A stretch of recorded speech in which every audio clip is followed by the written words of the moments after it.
अकीदा हमारा इतना कमजोर है।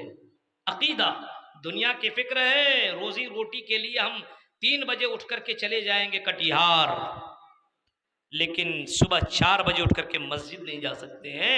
जो रिस्क का रज़्ज़ाक़, जो रिस्क का मालिक है, रज़्ज़ाक़ जो है, उस अल्लाह के सामने हम अपने बगल में जा करके 2 रकात नमाज नहीं पढ़ सकते हैं।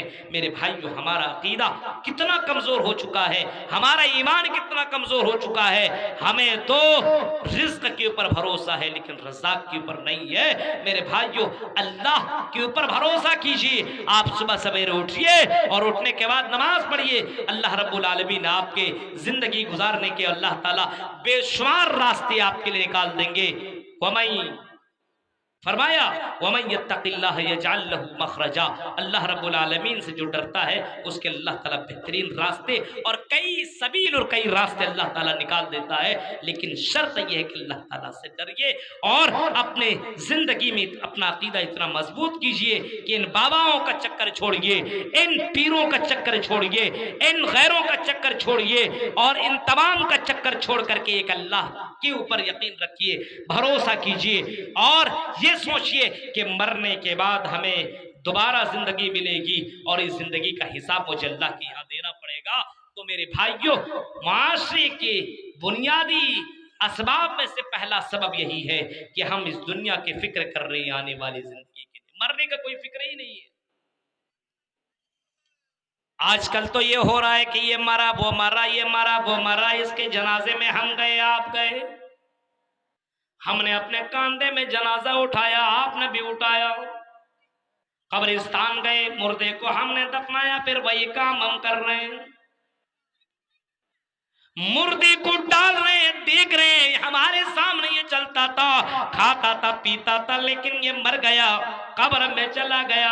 अब किसी ने कहा अरे मेरे भाइयों, ये मौलवियों की बातें, मरने के बाद दोबारा कोई जिंदा नहीं होगा, मिट्टी में मिल जाएगा, सड़ जाएगा, गल जाएगा, और इन्हीं की बातों को मान करके आदमी यही अकीदा बनाता है, मर जाएगा, सड़ जाएगा, गल जाएगा। अरे नमाज पढ़ करके क्या मिलेगा, कुरान पढ़ करके क्या मिलेगा, दुनिया बार बार ये जिंदगी नहीं मिलेगी, ये जवानी बार बार नहीं आएगी, चलो इंजॉय कर लो, मस्ती कर लो, शराब पी लो, जुआ खेल लो, ये सारा काम कर लो। मेरे भाइयों, अकीदे के अंदर प्रॉब्लम है, अकीदे के अंदर गड़बड़ी है। मरने के बाद की जिंदगी दोबारा जो तुम्हें मिलेगी जरूर मिलेगी। अल्लाह कहता है सुम्मा इन्नकुम बाद ज़ालिका लमय्यतून, अरे मरने के बाद तुम्हें इस जिंदगी के बाद तुम्हें मौत दी जाएगी। सुम्मा इन्नकुम यौमल क़ियामति तुबासून, और मरने के बाद तुम्हें दोबारा जिंदा किया जाएगा, दोबारा तुम्हें जीवित किया जाएगा। इस्लाम के अंदर भी मालूम है, कुरान भी कहता है कि तुम्हें दोबारा जिंदा किया जाएगा। हिंदू धर्म की किताबों में भी लिखा है मृत्यु पश्चात जन्मम भवति, मरने के बाद तुम्हें एक दोबारा दूसरी जिंदगी मिलेगी। मृत्यु पश्चात जन्मम भवति, मरने के बाद तुम्हें दोबारा जीवित किया जाएगा, एक दूसरा पूर्ण जन्म होगा, और वो जन्म के बाद तुम्हारा हिसाब और किताब होगा, वो अलग सा मसला है। उनके यहाँ मामला अलग अलग है कि ऐसा करेगा तो जुआ, चचुंदर बिल्ली और गधा बिल्ली ये सब बनाया जाएगा, लेकिन इस्लाम कहता है ऐसा नहीं है, जो जैसा करेगा उसी के मुताबिक उसको नामे अमाल दिए जाएंगे। फमन यामल मिस्काल ज़र्रतिन खैरन यरा वमन यामल मिस्काल ज़र्रतिन शर्रन यरा, फरमाया जो जर्रा बराबर नेकी करेगा उस नेकी को भी मरने के बाद देख लेगा, और जो जर्रा बराबर बुराई करेगा मरने के बाद भी उसको देख लेगा। मेरे प्यारे साथियों, जरा तसव्वुर करो, सोचिए, मरने के बाद दोबारा जिंदगी है। हाँ, कुरान कहता है ऐ नबी ऐलान कर दो, ऐ नबी कह दो, जो लोग इस बात का अकीदा रखते हैं, और इन कुफ्फार से कह दो जो लोग कहते ज़ामल लज़ीना कफरू अल्लन युबासु, इन कुफ्फार का अकीदा कि मरने के बाद दोबारा जिंदगी नहीं है। कुफ्फार लोग कहते थे ना मर जाएंगे, जमीन में सड़ जाएंगे, गल जाएंगे, दोबारा जिंदा थोड़ी किए जाएंगे। आइजा मितना व कुन्ना तुराबन ज़ालिका रज्उन बैद, मरने के बाद दोबारा जिंदा करना बहुत ही मुश्किल है, पॉसिबल है ही नहीं, इम्पॉसिबल है, बहुत दूर की बात है। ये खोपड़ी में बाने आने वाली बात नहीं है, ये हो ही नहीं सकता कि मरने के बाद दोबारा जिंदा किया जाएगा। इस वजह से जितना पाप चाहो कर लो, जितनी बुराई चाहो कर लो, दोबारा जीवित नहीं किया जाएगा, दोबारा तुम्हें जिंदा नहीं किया जाएगा। अल्लाह ने ऐलान कर दिया अपने नबी के जमाने मुबारक से, आई नबी कह दो, कुल बला व रब्बी लतुबासुन्ना सुम्मा लतुनब्बउन्ना बिमा अमिलतुम। ऐ यूसुफ टोला के लोगों, ऐ कटिहार अहमदाबाद के लोगों, सुनो, अल्लाह कहता मेरे बंदो, जिस तरीके से एक मोबाइल बनाने वाला, जिस तरीके से कंप्यूटर बनाने वाला, जिस तरीके से घड़ी बनाने वाला दोबारा जिस तरीके से उसको खराब कर दो वो दोबारा बना सकता है। मोबाइल बनाया जिस वक्त था ही नहीं, इंसान के जहन और दिमाग में ये बात भी नहीं आ सकती थी कि कोई दिल्ली और बंबई और कलकत्ता में रहता हो और कटिहार में रहने वाले से बातें हो सकती हो। आने वाला 20 साल पहले या पिछला गुजरा हुआ 20 साल पहले लोगों के दिमाग में ये बात भी नहीं थी। आज ये चीज हो गई है कि आज अगर बीवी अगर खाना बना रही है, खाना खा रही है, दिल्ली में रहने वाला शौहर वीडियो कॉलिंग करके देख रहा है, मेरी मैडम मेरी बीवी खाना खा रही है, मेरा बच्चा हंस रहा है, मेरा बच्चा दौड़ रहा है, मेरा बच्चा बातें कर रहा है, ये सारा एक्टिविटी उसको मालूम हो रहा है। अब अगर कोई उस मोबाइल को तोड़ दे और इंजीनियर से कहे दोबारा बना दो, वो इंजीनियर बना देगा। लेकिन मेरे भाइयों ये बताओ, गौर करो, जब एक इंजीनियर मोबाइल दोबारा बना सकता है तो अल्लाह जिसने हमको और आपको पैदा किया है, मरने के बाद दोबारा जिंदा क्यों नहीं कर सकता है? फरमाया कुल बला व रब्बी लतुबासुन्ना सुम्मा लतुनब्बउन्ना बिमा अमिलतुम। ऐ नबी आप ऐलान कर दो, कह दो कि मरने के बाद तुम्हें दोबारा जिंदा किया जाएगा और तुम्हारे अमलों का हिसाब तुमसे लिया जाएगा। व ज़ालिका अलल्लाहि यसीर, और ये अल्लाह के लिए बड़ा आसान है, बड़ा सिंपल है, बहुत मुश्किल नहीं है, बहुत आसान है अल्लाह के लिए दोबारा जिंदा करना। तो हमारी मुआशरे की इस्लाह कब होगी? जब मरने के बाद की जिंदगी की फिक्र हो कि मरना है, ये बुराई मत करो। हमें अल्लाह के यहाँ जवाब देना पड़ेगा। हम भाई हैं, हमारी बहन गलत कर रही है, हमें अल्लाह के यहाँ जवाब देना है। हम बाप हैं, हमारी बेटी बेहया और बेपर्दा होकर के बाजार में, गलियों में, चौराहे में घूमती है, हमें अल्लाह के यहाँ जवाब देना पड़ेगा। मेरी बीवी है, खाना नहीं बनाती, हम टोकते मारते, गलत काम गलत बातें बोलते। मेरी बीवी नमाज नहीं पढ़ती है, हम नहीं टोकेंगे, नहीं बोलेंगे तो अल्लाह के यहाँ मुझे जवाब देना पड़ेगा। मेरे भाइयों, अगर आदमी ये सोच ले तो मुआशरे की इस्लाह हो सकता है। मुआशरे के जो बुनियादी सबब में से ये है कि हमें खुद की और अपने फैमिली की और अपने समाज की जर्रा बराबर फिक्र नहीं है। आपने मिसाल के तौर पर समझाया और आपने बताया कि कुछ लोग कश्ती में सफर कर रहे हैं। कश्ती में आपकी यहाँ तो मनिहारी से लेकर के इधर साहेबगंज तक कश्ती चलती है। एक मरतबा मैं अभी प्रोग्राम में आया तो उसी में मुझको जाना पड़ गया था। कश्ती में ऊपर मंजिले में भी लोग रहते हैं, नीचे में भी रहते हैं। अब किसी को पानी पीना हो तो ऊपर जाकर के पानी निकालता है। अब वो कश्ती में रहने वाला, नीचे में बैठने वाला सोचे चलो हम पानी पिए और कश्ती ही में सुराख कर दे और यहीं से पानी निकाल करके पानी ले पी ले।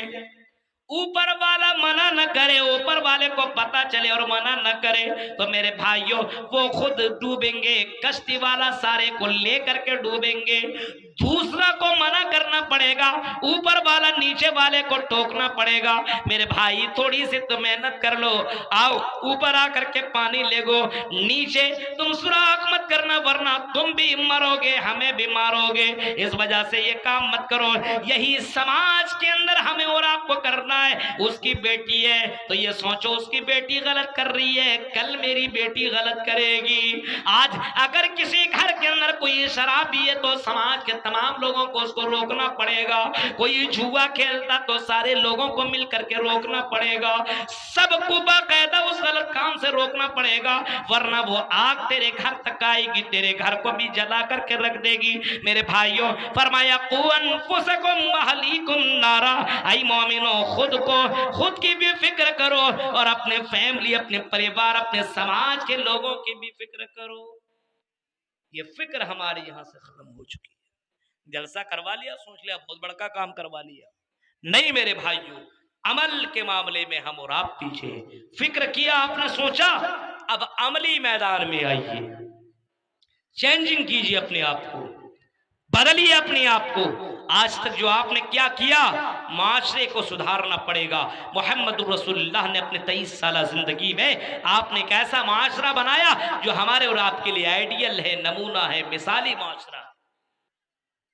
कब्रों को और मूर्तियों को पूजने वालों को आपने इतना मजबूत कर दिया कि उन लोगों ने अपने हाथों से मूर्तियों को तोड़ा। शराब के बगैर उनकी जिंदगी नहीं कटती थी, लेकिन शराब की बोतलों को अपने हाथ से फोड़ा, शराब के मटकों को अपने हाथ से फोड़ा। जिना के बगैर, लड़कियों के बगैर उनकी जिंदगी नहीं कटती थी।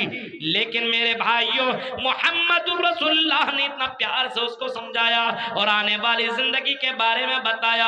नबी अकरम ने इतना प्यार से समझाया कि अगर किसी रास्ते से ये सहाबा निकल रहे हैं और यहूदी साजिश कर रहे हैं कि यहाँ पे मोहम्मद रसूलुल्लाह के साथ ही गुजरने वाले हैं, अब इनको तो हम रोक नहीं सकते, चलो हम अपनी बेटियों को रास्ते में लगा दें, बरहना लिबास पहन करके उनको उतार दें, सेक्सी ड्रेस पहन करके उनको उतार दें। नबी की सहाबा की नजर इनके ऊपर पड़ेगी तो नबी के सहाबा इन लड़कियों को देख करके फरेफ्ता हो जाएंगे, दीवाना हो जाएंगे और इन लड़कियों के चक्कर में लग करके अपना मिशन खो बैठेंगे। यहूदियों ने साजिश की, लेकिन मेरे भाइयों, कुरान की आयत उनकी निगाहों में दौड़ रही है। कुल लिल मोमिनीना यगुज़्ज़ू मिन अबसारिहिम, ऐ मोमिनो, जब तुम रास्ते में चला करो तो अपने नजरों की हिफाजत करो, तुम नीची नजर करके चला करो। लड़कियों को देखा कि रास्ते में बरहाना लिबास, सेक्सी ड्रेस पहना करके यहूदियों में बैठा दिया है, खड़ा कर दिया है और वो गाना गा रही है, इसकी अशार सुना रही है। आओ हमारी तरफ देखो, हम देखो, हम तो चांद से भी बातें कर रहे हैं, हम तो मिस वर्ल्ड है, हमको तो देखने की कोशिश करो। लेकिन ये नबी के सहाबा हैं, ये उमर फारूक के सिपाही हैं, ये यहूदियों के बस्ती से गुजर हो रहा है। इन नौजवानों के दिलों में अल्लाह का डर कितना ज्यादा था, ये मोहम्मद रसूलुल्लाह को किस तरीके से मानते थे, उनकी बातों के ऊपर कितने ज्यादा अमल करने वाले थे, कुरान की आयतों के ऊपर कितना चलने वाले थे। रास्ते से गुजर गए, बस्ती से गुजर गए, लेकिन किसी लड़की की तरफ नजर उठा करके न देखा। लड़कियों ने चीख करके कहा, आई उमर के सिपाहियों, आई मोहम्मद रसूलुल्लाह के मानने वालों, जो कलेमा तुम पढ़ते वो कलेमा हमें भी पढ़ा दो। अरे कौन सा तुम्हारा ईमान है कि इतना हम सेक्सी होकर के भी हमारी तरफ तुमने नजर न किया? वो कौन सा मंत्र हमें भी पढ़ाओ, वो कौन सी आयत हमें भी सिखाओ, वो कौन सा कलेमा हमें भी सिखाओ कि तुम्हारी नजर हमारी तरफ न गई। मेरे भाइयों, जरा तसव्वुर कीजिए, सोचिए, ऐसा ईमान वाला हमारा माशरा वाला बन जाए तो मेरे भाइयों, हमारे माशरे के अंदर तब्दीली और चेंजिंग आ जाएगी। हमें और आपको बदलना होगा, हमें और आपको, कोई हमारा माशरे को नहीं बदलेगा। माशरे के अंदर इस्लाह अगर करनी हो तो सबकी ये फिक्र होनी है कि हम मर जाएंगे, हमारे बच्चे मर जाएंगे, फैमिली, ये लोग। लेकिन मरने के बाद की जिंदगी के लिए हम और आप क्या कर रहे हैं? हम और आप क्या कर रहे हैं? खुद अपने बारे में सोचे, मैंने अपने लिए क्या किया, अपने बच्चे के लिए क्या किया, अपने बेटे के लिए क्या किया। हम खुद तो डूबे हुए न नमाज कुछ नहीं। मेरे भाइयों, तो हमारा बच्चा कैसे नमाज पढ़ेगा, हमारी बेटी कैसे पर्दा करेगी जब माँ ही पर्दा नहीं कर रही है? भाई गाना सुन रहा है और बड़े बड़े बॉक्स में लगा करके भोजपुरी गाना लगा करके सुन रहा है, तो उसकी बहन, उसकी बेटी के अंदर सुधार पैदा कैसे हो सकता है? मेरे भाइयों, पहले खुद के अंदर सुधार, तब्दीली, चेंजिंग लाइए, तब आपके माशरे, आपके फैमिली के अंदर चेंजिंग आएगी, वरना इतनी आसानी से नहीं। अब ये चेंजिंग वाला महीना भी शुरू होने वाला, रमजान। इस महीने में अपने आप को बदलिए कम से कम। चलो, इस महीने में आपने नहीं बदला, ये महीना आ रहा है, इस महीने में आप अपने आप को बदल सकते हैं। बड़े बड़े गुनहगार अपने आप को चेंज कर सकता है इस महीने के अंदर। क्यों?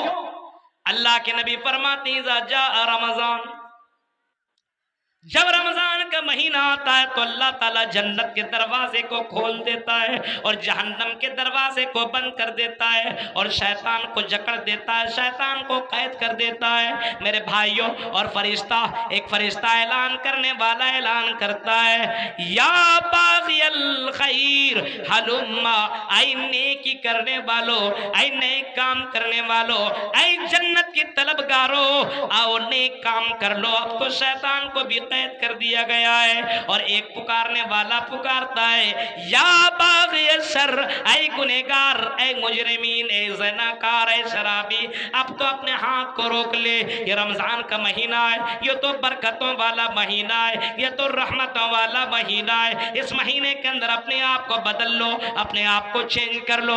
सहाबा की जिंदगी को देखो, रमजान की आने से पहले 6 महीना पहले दुआ मांगा करती थी कि अल्लाह मुझे रमजान तक जिंदा रखना, अल्लाह मुझे रमजान से मुलाकात करा दे, अल्लाहुम्मा बल्लिगना रमजान, अल्लाह मुझे रमजान तक पहुंचा दे, अल्लाहुम्मा सल्लिमनी रमजान व सल्लिम रमजान अली, अल्लाह मुझे रमजान से मुलाकात करा दे, रमजान को मुझसे मिला दे।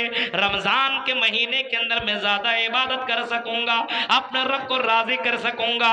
ये वो सहाबा थे जो रमजान के लिए तड़प पैदा किया करते थे। मेरे भाइयों, आज बहुत से लोग ऐसे होंगे जिनको लगता होगा इतना जल्दी रमजान कैसे आ गया, अब हम रोजा कैसे रखेंगे, अब तो हमें रोजा रखना ही पड़ेगा, नहीं रखेंगे तो चोरी चोरी चुपके चुपके घर में खाएंगे।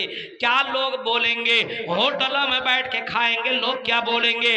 आज तो लोगों का डर है लेकिन अल्लाह का डर नहीं है। मेरे प्यारे साथियों, ये रमजान का महीना चेंज करने वाला महीना है, अपने जिंदगी को बदलने वाला महीना है, मुआशरे को तब्दील करने वाला महीना है। आओ मिलकर के अपने मुआशरे के अंदर सुधार पैदा करें। अकेले कुछ नहीं होगा, सबको मिलकर के करना पड़ेगा। पहला तो ये काम आपने कर लिया कि हमें फिक्र होनी चाहिए मरने के बाद की, उसके बाद जो दूसरा काम करना होगा वो नमाज की पाबंदी है।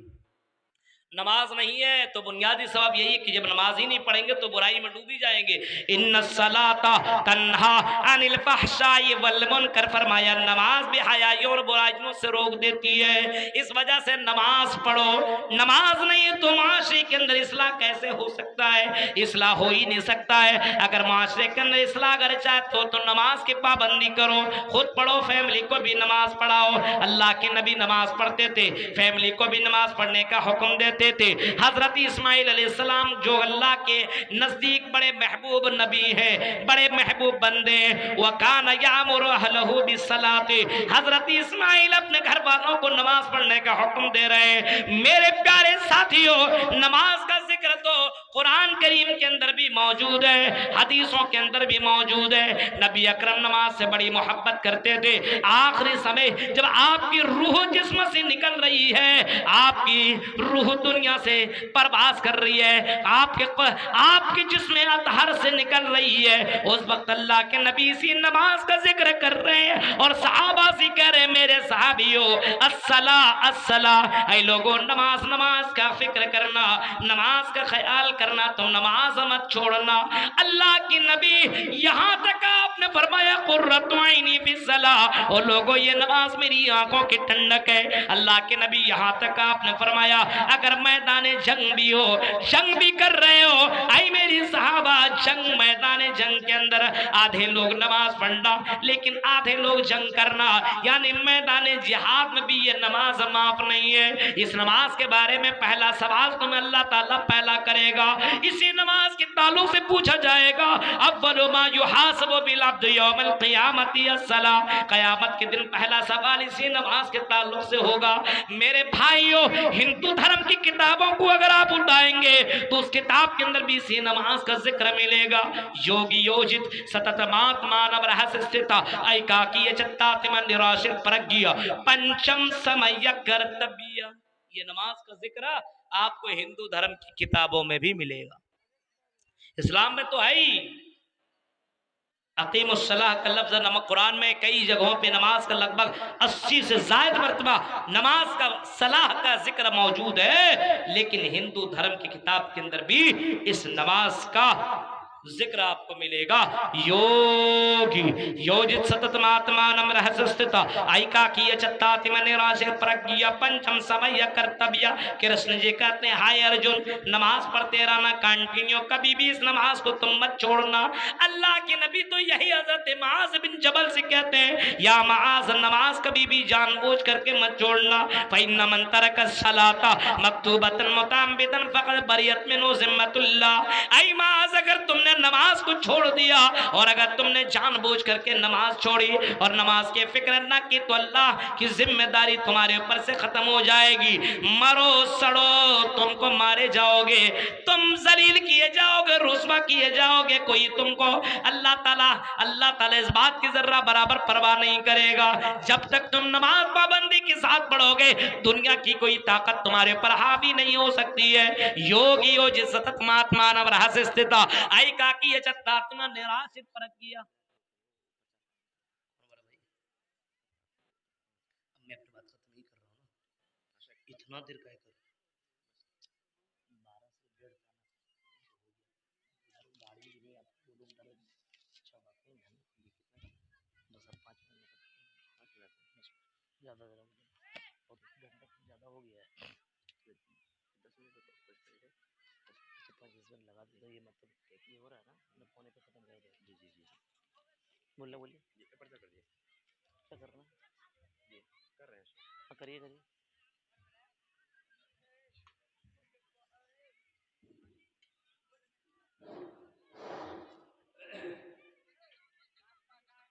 যার জন্য আপনারা লালায়িত আছেন উনি বাংলাদেশের মাওলানা আনিসুর রহমান মুফাসসিরে কোরআন, দিনের দিন আপনারা লালায়িত আছেন, যেখানে আছেন, যদি বাইরে কোথাও দায়িত্ব আছেন, উনি আসছেন এখনই, উনি আপনাদের সামনে এখনই আছেন।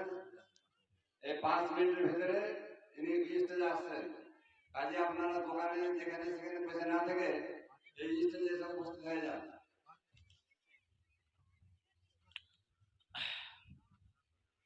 तो ये नमाज का जिक्र हिंदू धर्म की किताबों में और उनके ग्रंथों के अंदर भी मौजूद है।